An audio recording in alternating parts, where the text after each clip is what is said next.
Buenos días. Muchas gracias, antes de empezar, por participar en ese interesantísimo congreso. Entro ya en mi tema leyendo el título de la ponencia. Conflictos de palabras, concreciones léxicas, patria, matria, Estado, nación, nacionalidad. Se trata, pues, de una ponencia dentro de la sección dedicada a la lingüística y especialmente al léxico. Tradicionalmente, los términos evocados en el título pertenecen a campos o secciones disciplinarios suficientemente elaborados y determinados. Aunque sean terreno de interés para ciencias de amplia configuración y sobradamente ya definidas, como antropología, politicología, difícilmente andan libres de apuntarse a una u otra rama del saber, pues la historia y por tanto la historiografía los tiene asumidos como campo de estudio propio, aunque luego admitan o permitan otros análisis en detalle. En este sentido, una frase resume la preeminencia del enfoque histórico en el tratamiento de todo conflicto que se expresa en la verbalización. Me refiero directamente en el nivel más problemático, el del enfrentamiento de identidades y específicamente de identidades fundamentadas en la lengua. Por ello, sintéticamente, se ha podido afirmar que la cumbre consiste en la radicalidad de la relación interétnicas e interculturales y, por tanto, interlingüísticas. Los países en los cuales la xenofobia es ahora una epidemia. Es una cita sacada de la conclusión de un escrito de Eric Hobsbawm, el gran estudioso, cuyo incipit en el escrito que cito me parece imprescindible para explicar aquí los conceptos de los cuales pienso hablar, pues define sin fisura el punto de partida. Cito: los historiadores somos al nacionalismo lo que los cultivadores de amapola en Pakistán son a los heroinómanos. Proveemos la materia prima esencial para el mercado. Nación sin pasado es un término en sí contradictorio. Claro, la relación entre lengua y nación es una relación que en la cultura occidental específicamente es fundativa. Veremos si esta idea sigue vigente hoy en día. Por ello, por lo que ha dicho Hobsbawm y he reprendido yo, no se escapa del ámbito historiográfico el abordar cualquier aspecto de la temática nacional y sus derivados o incluso conflictos afines. En el momento que estoy escribiendo o reflexionando sobre el tema, sin embargo, me sorprende el aspecto de actualización que Hobsbawm introduce en la conclusión de la cual he recordado el pasaje.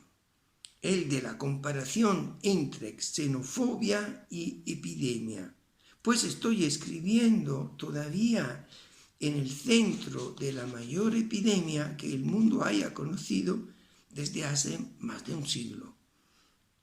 ¿Quién sabe si el concepto de epidemia no tiene raíces históricas y no solo médicas, extendida a la salud global, referida pues a pueblos y no a individuos, que es en cambio lo que sabemos el principio y el final de toda enfermedad.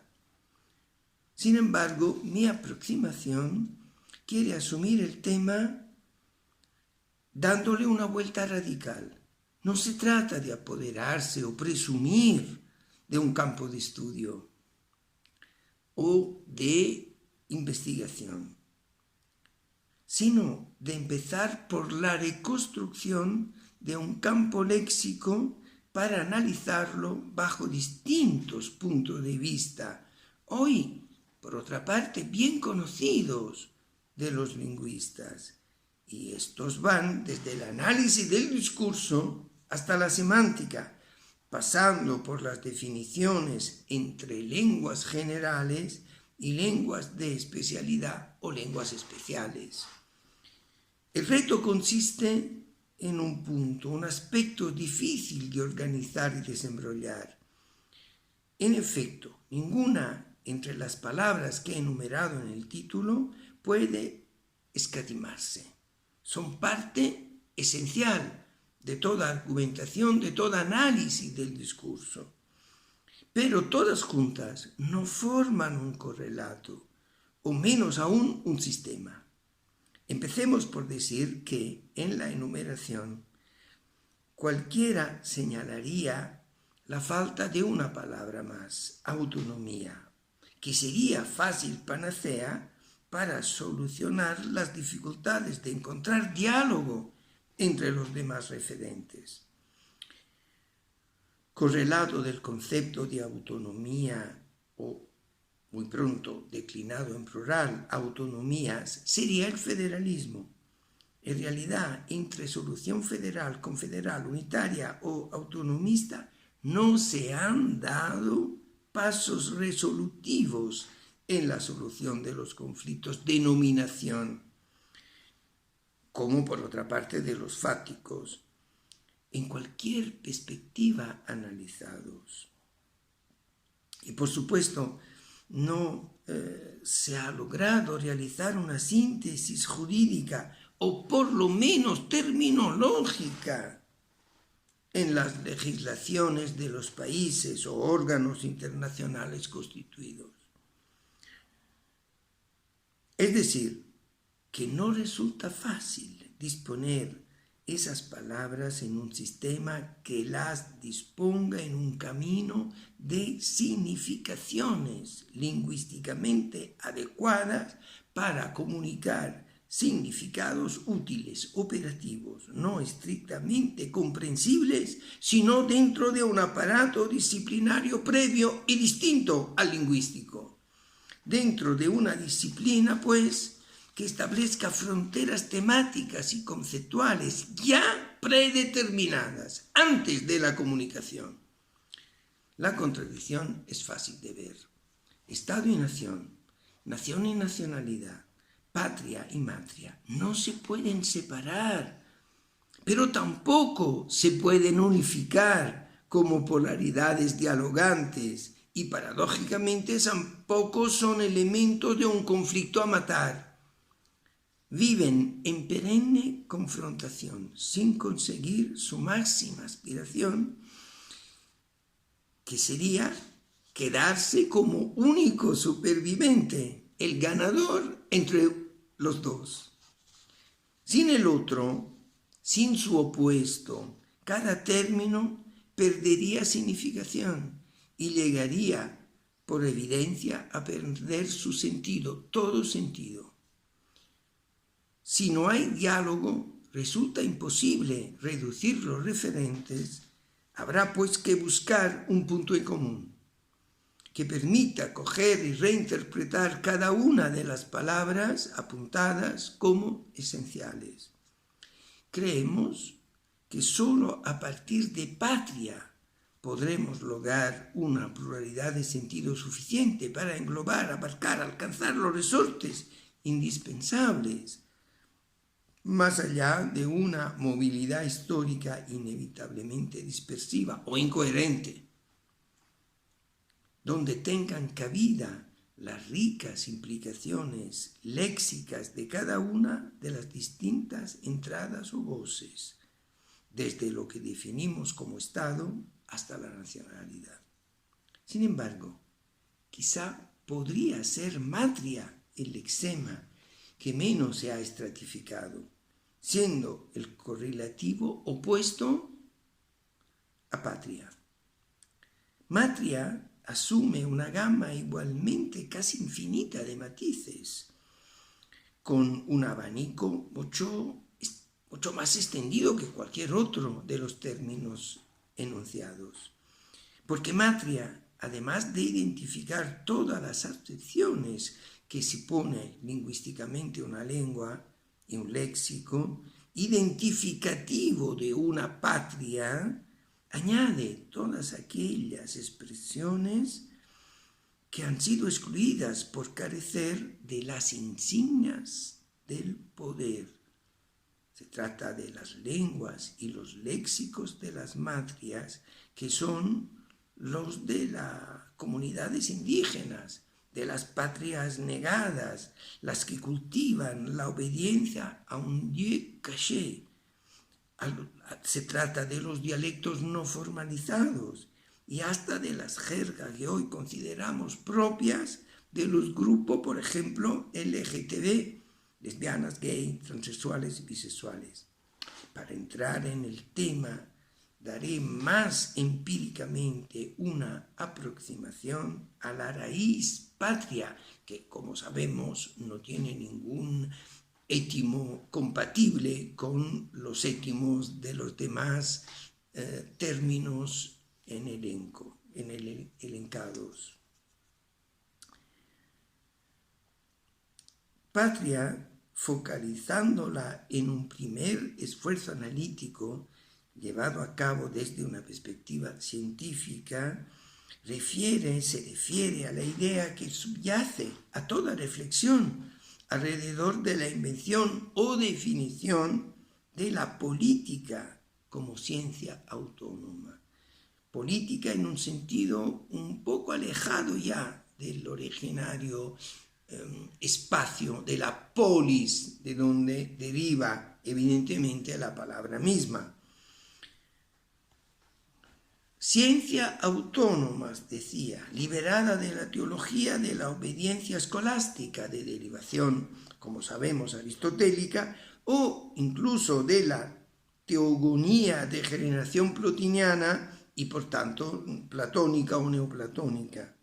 Maquiavelo fue en efecto el primero en unir lo que luego Gramsci estudió a fondo en sus cuadernos, alargando las sombras del marxismo, es decir, ampliando el lugar donde la teoría política se vuelca en la praxis operativa, que hoy llamaríamos institucional. Clave de vuelta de ello es la palabra patria, identificada con un territorio donde la inventada interconexión entre teoría y práctica se fundamentó en la misma biografía del escritor.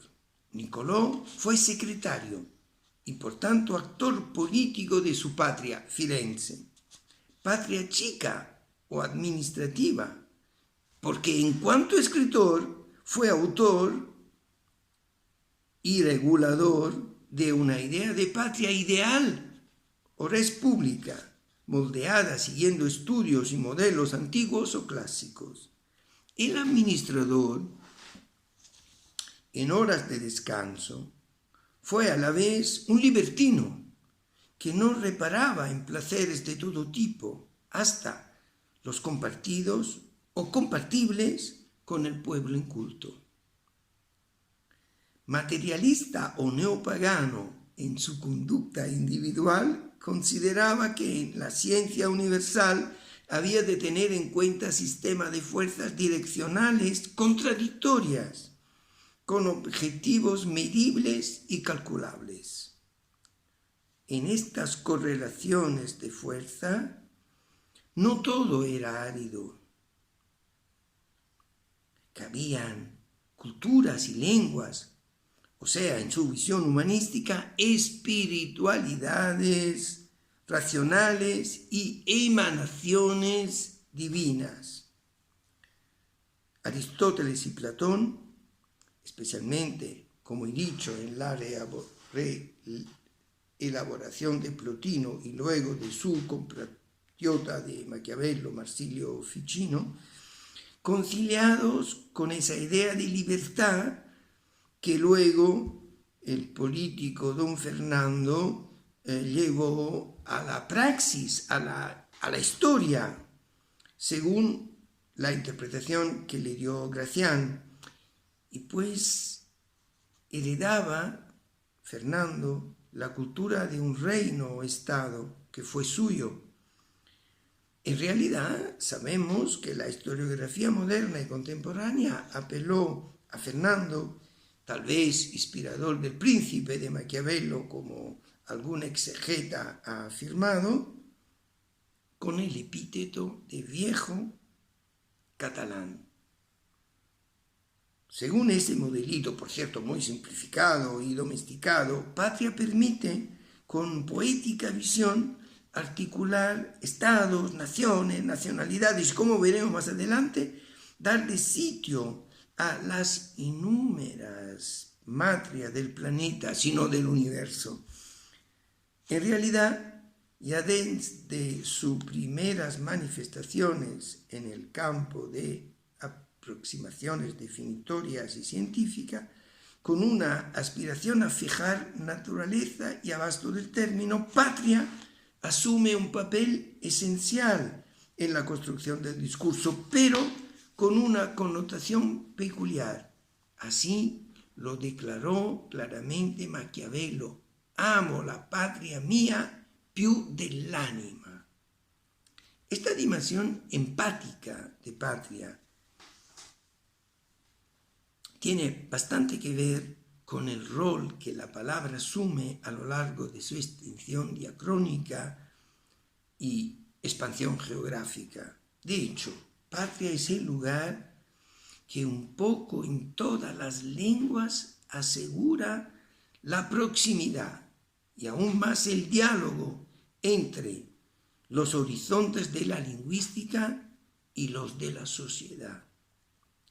Aunque hoy un poco olvidada, hay que recordar que en los años 60 y 70 del siglo XX, la renovación de los estudios especializados, lingüísticos en el caso, no pudo eludir un territorio que pronto cambiaría el mismo sentido de la especialización y de la ciencia.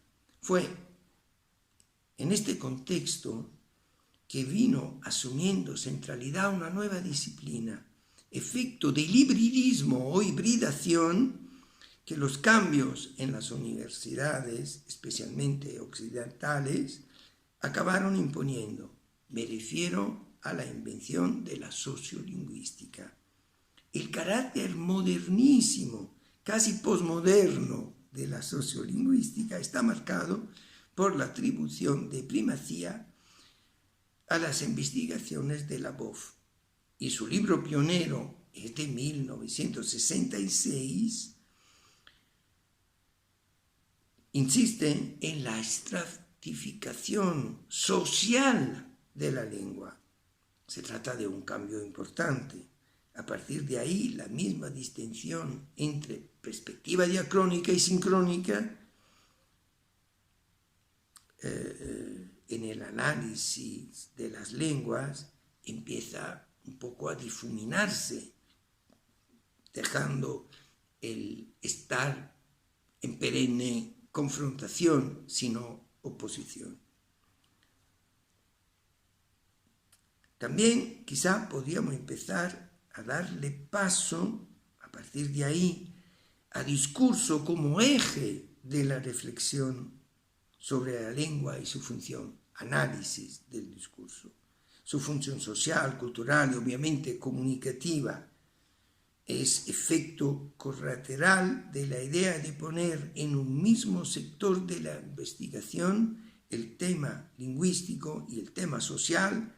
Incluso podríamos decir que ha sido un instrumento para abordar culturalmente el tema de las modernas epidemias como analizables en un discurso donde la flexibilidad de las hipótesis científicas en el segmento médico, forzosamente y por definición individual, como hemos dicho, se contaminan con lo social cuando se afrontan desde el punto de vista de un horizonte epidémico por su naturaleza colectivo.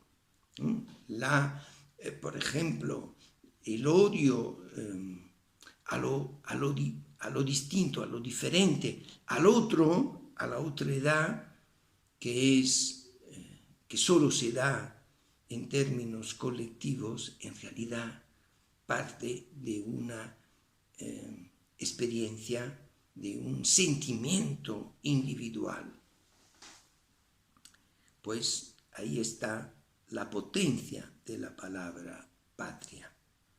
Volviendo al valor emblemático, y recuerdo que emblema es otro producto intelectual paralelo a la res pública humanística, quisiera retomar el lema que se puede añadir, y yo mismo he enumerado inmediatamente después de patria. Es Estado. Se trata de una palabra mucho más indefinible que la anterior. Una patria es verdad que puede distribuirse en varios estados, así como un imperio puede abarcar estados distintos y hasta estados en conflicto. Pensemos por un instante en el imperio de los Habsburgo. Pero patria también tiene sus polaridades, sus ambigüedades, podríamos decir. Marco Tulio tuvo por patria familiar y cultural étnica la colina de Arpino, aunque su patria política fue Roma, sin duda.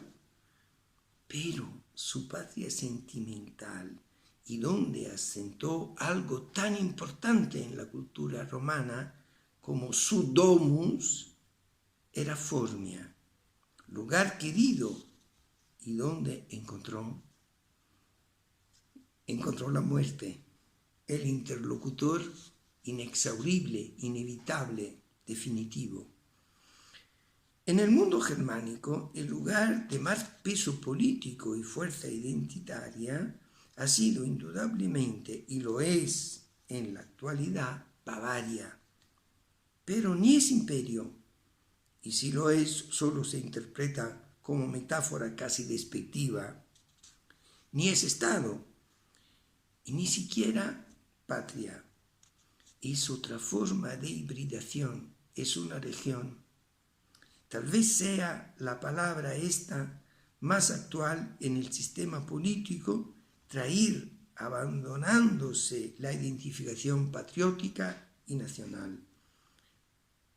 El país más grande e importante del planeta se considera hoy China. Ya dejó de ser imperio, por lo menos desde que salió la película de Bernardo Bertolucci, El último emperador. No es Estado, sino en el sentido de la unificación territorial, pero dirigida por un partido, a su vez, partido de gobierno, a su vez denominado Partido Comunista. Una pequeña patria, el partido ese, o todo partido. Definida, sin embargo, en el caso chino, por el consenso de la cooptación. No puede ser patria China, pues si lo fuera, entraría en contradicciones insanables, son Patria Tíbet y otras muchas entidades denegadas, oprimidas, marginadas o asimiladas, como, pongamos, Hong Kong. Aunque nominalmente se admiten nacionalidades en su amplia dispersión geográfica, el término de patria solo puede aplicarse relativamente a China si consideramos ese otro término, esa otra palabra, región. Si pensamos asimismo a Europa, siendo todavía operante la superposición entre la realidad de los estados nacionales y la estructura postnacional, con su parlamento, su banco común, etc., Europa es aceptada dentro y fuera de la realidad institucional, digamos, lingüísticamente identificada como una macrorregión. La región, creo, es lo que puede acabar con la querel del conflicto milenario entre patrias, estados, naciones, nacionalidades, etc. Región, al no ser palabra en el esquema que he propuesto, puede aceptar ser lo uno y lo diverso, enorme y pequeño, identificado y genérico, etc. Todo aquello que en una palabra, por muy amplio que sea su campo semántico, no puede resumirse. Friuli, que es una nacionalidad y por tanto es también una patria, es seguramente una región. Sin embargo, Alto Adige no es nada lingüísticamente, sino es un término geográfico o tal vez orográfico. Pero puede ser asimismo región, aunque al decidirse funcionalmente ser administración, o en el polo opuesto aludir a una patria, necesita subdividirse en dos provincias, Bolzano y Trento. En la realidad contemporánea, donde todo se globaliza o banaliza, o tal vez se profundice, es cada día menos negociable una regulación semántica de significantes que resisten a desaparecer, pero que cada día menos gente asume como trámite comunicativo de comprensión, si no universal, por lo menos muy amplia y abierta a múltiples sensibilidades. La patria de Maquiavelo nada tiene que ver con la de Cavour o de Mazzini, pero estas dos, aunque siendo antitéticas, se entendían. Ambas tenían referencias biunívocas, aunque diferentes, con las palabras de su contorno: Estado, nación, patria o nacionalidad. En cambio, las patrias de Richard Gere, que podrían ser Estados Unidos o Tíbet, si la parangonamos a las patrias de Cicerón, no hay ninguna identificación lingüística posible, donde ahí estaban bastante claramente definidas. No son palabras, esta de el gran actor, sino complejos mentales, sensibilidades filosóficas existenciales, concreciones ideológicas. Una patria mental, como se percibe en la letra de la Internacional, aquel canto de los proletarios de finales del siglo XIX, divididos en estrofas diversas, cada una expresando un matiz: anarquista, socialista, comunero, marxista, todos apuntando a una patria, la del trabajo, sin confines nacionales, sin confines lingüísticos, sin confines étnicos. Finalmente, no puedo acabar mi conversación, mi ponencia, sin aludir a otra configuración intermedia. Me refiero a la idea de continente, específicamente de lo que llamamos América Latina. No se trata en realidad ni siquiera de una definición geográfica, pero tampoco se trata de una definición política y sin embargo no podemos olvidar que fue una utopía con gancho y también fundamento teórico con Francisco de Miranda y con ciertas matizaciones pragmáticas con Simón Bolívar. No le faltan tampoco reproposiciones caricaturales con personajes ambiguos como un Chávez. Fue él quien poco antes de su definitivo caso afirmó que hasta darse su personal y muy especial revolución, Venezuela carecía de fuerzas armadas y hasta de patria. Gracias a él y a sus seguidores se ha conseguido perder también la memoria de una identidad típicamente venezolana, tan original como ser o imaginarse tierra libre, que es Estado, nación, unión de nacionalidades y muchas cosas más. Incluso parte propulsiva de un sueño, la Gran Colombia. He terminado.